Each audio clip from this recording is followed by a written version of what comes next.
तर खुर्चीसाठी लढणारे आम्ही नाही, खुर्चीसाठी कोण लढलं हे सर्वांना माहिती आहे.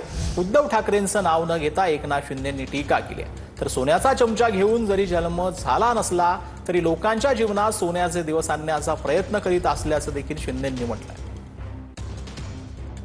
आमचा खुर्चीचा अजेंडा नाही, खुर्चीसाठी आम्ही लढणारे नाही.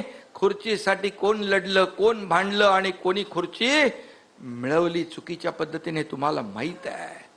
सोन्याचा चमचा घेऊन जन्म झाला नसला तरी सुद्धा या महाराष्ट्रातल्या तमाम जनतेच्या जीवनामध्ये सोन्याचे दिवस आणण्याचा प्रयत्न मात्र आम्ही करणार. हा एकनाथ शिंदे मुख्यमंत्री झाल्यानंतर सगळ्या बंद्या हटवून टाकल्या. कोविड कोविड कोविड कोविड करून अरे पोट भरायचे माणसाला, प्रत्येकाला. कोविड कोविड ठीक आहे, कोविड हे अनपेक्षित संकट होतं. आमचा खुर्चीचा अजेंडा नाही, खुर्चीसाठी आम्ही लढणारे नाही. खुर्चीसाठी कोण लढलं, कोण भांडलं आणि कोणी खुर्ची मिळवली चुकीच्या पद्धतीने